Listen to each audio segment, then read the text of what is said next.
पास नहीं है। उसके बाद हम देखते हैं कि जो लड़कियां, यानी कि जो वक्त बढ़ता है हमारा, उम्र बढ़ती है हमारी, तो लड़कियां रेसिपी के बारे में जानने की बहुत इच्छा रखती हैं। हर किसी से पूछती, जहाँ नया डिश मिला ये रेसिपी कैसे बने। रेसिपी को बनाने तक और खाने तक तो हम विचार करते हैं, लेकिन खाने के बाद क्या होने वाला है हम उस पर विचार नहीं करते। वहीं अगर लड़कों को हम देखें तो लड़के जो है तोड़ फोड़ करने में तो सबसे आगे होते हैं। कोई भी मशीनरी मिली, तोड़ दिया, जोड़ दिया, नया कुछ अपना बना लिया, यानी कि बिना इंजीनियरिंग किए हम इंजीनियर बन गए।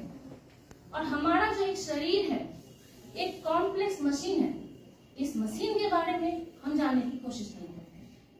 तो चलिए आज मेरे साथ आप इन सवालों को ढूंढिए। मैंने पहला सवाल किया, खाने के बाद क्या होगा, इसका भी मैं जवाब दूंगी। बीज हमारे पेट में गया, पेड़ नहीं निकला, क्यों नहीं निकला, इसका भी मैं जवाब दूंगी। और ये मशीन है, कॉम्प्लेक्स मशीन, ये किस तरह से काम करता है इसकी मैं आपको जानकारी दूंगी। तो आप यहाँ पे सिर्फ देख रहे हो कि ये क्या है हमारा, ये कॉम्प्लेक्स मशीन का स्ट्रक्चर है हमारा, जहां पर आप अलग अलग ऑर्गन सिस्टम को देखेंगे जो कि अलग अलग तरीके से काम करते हैं। जैसे कि यहाँ आप देख रहे हो ये क्या है हमारे लंग्स, जिसे कि हम आम भाषा में फेफड़ा कहते हैं और किताबी भाषा में से फुफ्फुस के नाम से जाना जाता है। तो फेफड़े का क्या काम होता है? फेफड़े का काम होता है गैसीय आदान प्रदान करना, यानी कि ऑक्सीजन को अंदर और कार्बन डाइऑक्साइड को शरीर से बाहर निकालना। फिर आप देख रहे हो छोटा सा यहाँ पर दिल, ये दिल जो कि धक धक धक धक करता है। असल में इसकी आवाज जो होती है वो लब डब होती है, ये धक धक नहीं होती।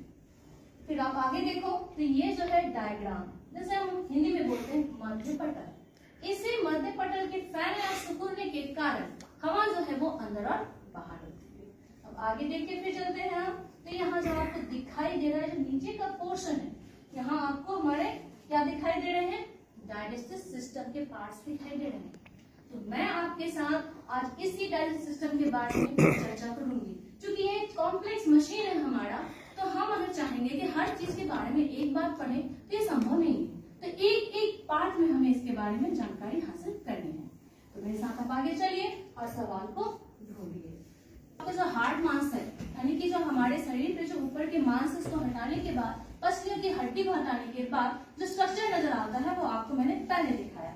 क्योंकि वहां पे सारे एक साथ थे, तो अभी चूंकि सिर्फ मुझको बात डाइजेस्टिव सिस्टम की करनी है, तो जब हम इसको देखते हैं तो ये इस तरह से हमारे बॉडी में अरेंज मिलता है। इसकी कुल लंबाई जो होती है 9 सेंटीमीटर। तो 9 सेंटीमीटर का स्ट्रक्चर जो एक छोटे से